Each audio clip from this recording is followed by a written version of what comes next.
வணக்கம். ஜபை Z from Javadhupatti Pudur. Power writer அப்படிங்கிற அந்த யூடியூப் சேனல் மூலமாக உங்களை மீண்டும் சந்திப்பு ரொம்ப மற்ற மகிழ்ச்சி. அத்தோடு எங்கள் சேனலை சப்ஸ்கிரைப் பண்ணுங்கள், பெல் பட்டன் அழுத்த மறந்துடாதீங்க. அத்தோட எல்லாத்துக்கும் ஷேர் பண்ணுங்கள். இது வரைக்கும் எத்தனையோ தேர்தல் நடந்திருக்குதுங்க. ஆனால் இந்த அளவுக்கு வேட்புமனு தாக்கலில் குளறுபடி, வேட்புமனு எழுதுகிற ஃபுல் பண்ணுறதுல குளறுபடி, அதை கொடுக்கறதுல குளறுபடி, பிரச்சனைகள் இந்த தேர்தல் 2026 தான் ஏகப்பட்ட இடங்களில் அரங்கேறியாச்சு. வேட்புமனுவே இல்லாமல் ஒரு நபர் ஆர்பி ஆஃபீஸுக்கு நான் தான் தாவேகா வேட்பாளர்னு வந்திருக்காருன்னா, எங்கேயா அவன் வேட்பு மனு எங்கேயானா வீட்டில் வச்சுட்டு வந்துட்டேன், மறந்துட்டேன் அப்படின்னு இப்படி திருப்பி எடுத்துகிட்டு வந்திருக்கிறார். அந்த மாதிரிலாம் ஒரு சம்பவம், கேவலமான ஒரு சம்பவம், பொது அறிவிக்கு அப்பாற்பட்ட ஒரு சம்பவம் நடந்திருக்கு. சரி, ஒரு புதிய ஒரு நபர்கள் தாவேக்காத நடந்திருக்கு அப்படின்னா என்ன, பழமை ஒரு அனுபவம் வாய்ந்த அதிமுக, தேமுதிக, திமுக, அந்த கூட்டணி கட்சிகள் இவைகளுக்குமா நடந்திருக்கணும் அப்படிங்கிறத நம்ம கேட்கக்கூடிய ஒரு கேள்வி. அதாவது ஊத்தங்கரையில் தொகுதி வேட்பாளர் குமரவேல் தாவேகா வேட்பாளர். மற்றபடி ஓசூர் தொகுதியில் வேட்பாளர் அம்பரீஷ் அறிவிக்கப்பட்டாச்சு.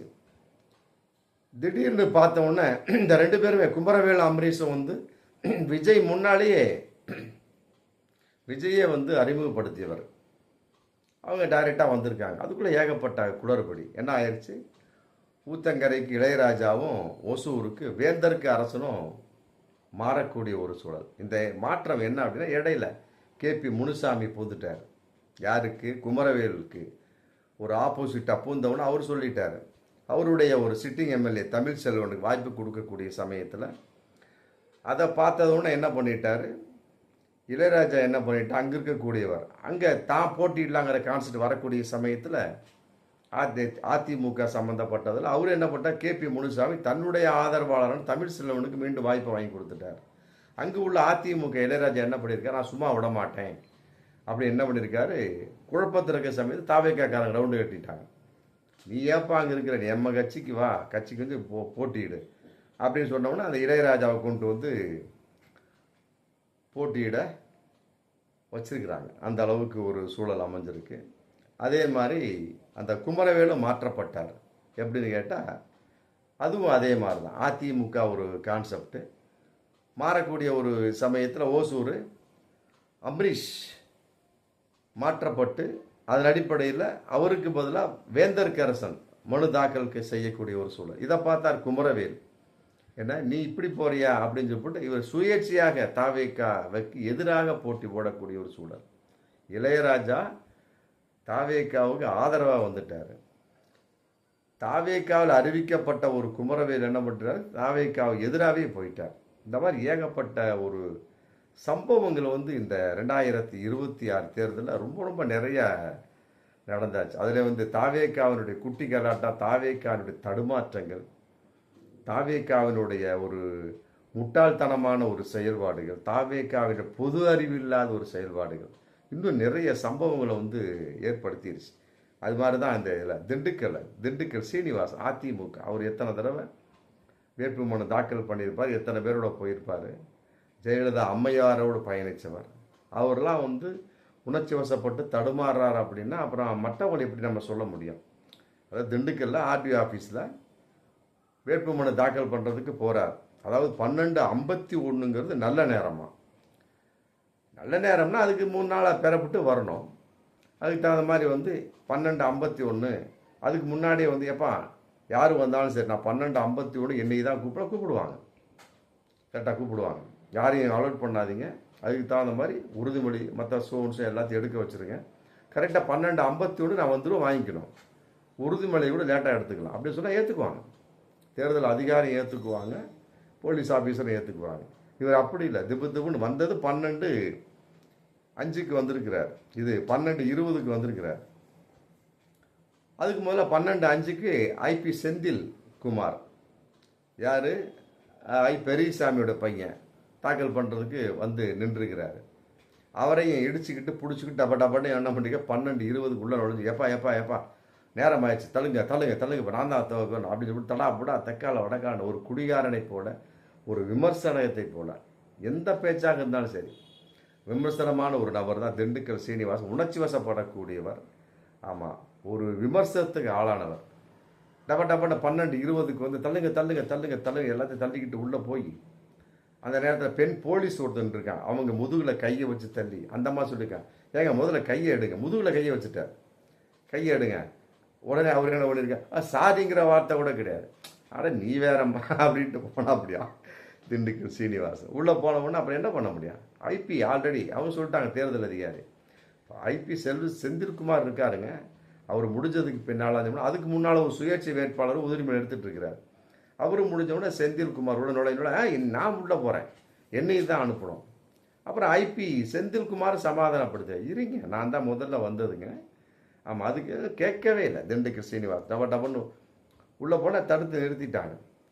தடுத்து நிறுத்தி அப்புறம் ஐபி செந்தில்குமார் பண்ணக்கூடிய சமயத்தை கொடுக்குறப்ப வேணாம்ப்பா உறுதிமொழி அப்புறம் எடுத்துக்கலாம் அப்படின்னு சொல்லி போட்டு இவரே சொல்ல சமயத்தை அது எப்படிங்க உறுதிமொழி எடுக்காமல் உங்களுக்கு பண்ண முடியும் அப்படின்னு ஸ்டாப் பண்ணி அதை இது பண்ணி அவர் கொடுக்கக்கூடிய வேட்புமனு ஐபி செந்தில்குமார் கொடுத்துட்டாரு. உடனே திண்டுக்கல் சீனிவாசன் அதிமுக என்ன பண்ணியிருக்காரு, உள்ள நுழைஞ்சு கொடுக்கக்கூடிய சமயத்தை என்னப்பா மணி இல்லைங்க இன்னும் 4 நிமிஷம் இருக்குது, நல்லா புரிஞ்சுக்க 12:47 தான் ஆகுது, 12:51க்கு தான் நல்ல நேரம். ஆடப்பா இப்படி 4 நிமிஷம் நிற்க பார்த்துருக்காங்க. இவங்க போலீஸ் ஆஃபீஸரும் அதிகாரி சத்தம் போட்டிருக்காங்க, ஏங்க உங்கள் சௌரியத்துக்கு வர்றீங்க, உங்கள் சௌரியத்தை நிப்பாட்டுறீங்க அப்படின்னு போட்டு அதை வேட்புமனுவை தள்ளி வச்சுட்டு மற்றபடி ஐபி செந்தில்குமாரை அனுப்பிச்சிட்டு அப்புறம் அதுக்கு பின்னால் வாங்கக்கூடிய சமயத்தில் ஏகப்பட்ட தகராறுகள் பிரச்சனைகள். ஆமாம், ஒரே சவுண்டு, பெண் போலீஸ் முதுகில் கையை வச்சது, அதெல்லாம் சேர்ந்து என்ன பண்ணியிருக்காங்க, ஒரு 5 பேர்த்து மேலே வழக்கே போட்டுட்டாங்க. வேட்புமனு தாக்கல் பண்ணுறப்பயே வழக்கு அப்படின்னா திண்டுக்கல் சீனிவாசன் நிலைமை இந்த மாதிரி நபர்லாம் வந்து நாளைக்கு வந்து ஆட்சிக்கு ஒரு பொறுப்பாளராக திண்டுக்கல் எம்எல்ஏ வந்தால் என்னவா இருக்கும் யோசிக்கணும். அவசரம் கொடுக்க வர்ற ஆள் முன்னாலே வந்து தாக்கல் பண்ணி 12:51 பிளாக் பண்ணிட்டா ஓகே தான், முடிஞ்சு போச்சு. திப்புன்னு வந்து எல்லாத்தையும் பண்ணி அப்புறம் அதில் ஒரு டிஎஸ்பி சொல்லியிருக்கிறார், எப்பா நான் இந்த மாதிரி 4 பேர்த்துக்கு மேலே வரக்கூடாது அப்படின்னு சொல்லியிருக்கிறார், இல்லாட்டி என்னை சஸ்பென்ஸ் பண்ணிடுவாங்க அப்படின்னோடனே சஸ்பென்ஸா நான் இருக்கேன் அப்படின்னாராம். யார்? திண்டுக்கல் சீனிவாசன். அவரை நம்பிலாம் ஒரு அரசு அதிகாரி ஈடுபட முடியுமா? அந்த நபர்லாம் வந்து எப்படி திண்டுக்கல் சீனிவாசன் எப்படி வேணால் பல்ட்டி அடித்து பேசக்கூடிய நபர். ஆனால் அவர் நம்பலை. யார்? அந்த டிஎஸ்பி வந்து நம்பலை. கடைசி வரைக்கும் திண்டுக்கல் சீனிவாசன் நிற்க வச்சு அப்புறம் தான் வேட்பு மனுவை வாங்கிட்டு விட்டுட்டு வழக்கும் பதிவு செஞ்சு அமைச்சிருக்கிறாங்க. இவ்வளோ கேவலமான ஒரு சூழலில் இன்றைக்கி திண்டுக்கல் சீனிவாசன் அதிமுக வேட்புமனு தாக்கல் பண்ணியிருக்கார். இதையெல்லாம் அவரோட இன்னொரு கொடுமைங்கிறப்ப இதே மாதிரி தேர்தல் விருதுநகரில் தாசில்தார் அலுவலகத்தில் விஜய் பிரபாகர் தேமுதிக வேட்புமனு தாக்கல் பண்ணக்கூடிய சமயத்தில் தங்கம் தென்னரசு மற்ற சோர்ஸு கூட்டணிலாம் போயிருக்கிறாங்க. போகக்கூடிய சமயத்தில் அங்கே ஆல்ரெடி வந்து அதிமுக வேட்புமனு தாக்கல் பண்ண வந்திருக்கிறாங்க. வந்துட்டு வெளியே வரக்கூடிய சமயத்தில் மற்ற இவங்களும் சேர்ந்து ஒரு கைகலப்பாகவே மாறிடுச்சு. ஆல்ரெடி வந்து அதிமுக 2024 ஆதரவில் எடப்பாடி சம்பந்தமாக போட்டி பண்ணிட்ட பையன் தான் பிரபாகரன். யார்? தேமுதிக விஜயகாந்தனுடைய பையன், பிரேமலதா அம்மையாரோட பையன். இப்போ போனான்னா அவங்கள்ட்ட அந்த காழ்ப்புணர்ச்சி இருக்கு இல்லையா, திமுக பயங்கரமான சண்டை ஸ்பாட்லே எங்கே விருதுநகர் தாசில்தார் ஆஃபீஸ்லே.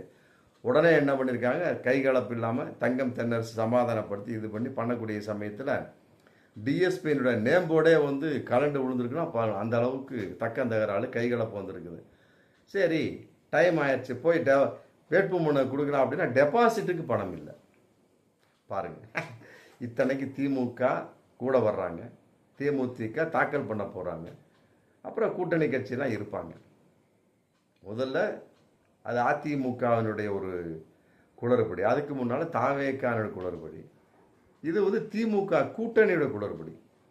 அவங்களுக்கு கூடவா தெரியும், என்னப்பா போகிறோம் எல்லா காசெல்லாம் எடுத்துக்கிட்டே என்ன சமாச்சாரம் அப்படின்னு தங்கம் தென்னரசு கூட ஒரு வார்த்தை கேட்கலைன்னா அப்புறம் என்ன இருக்குது.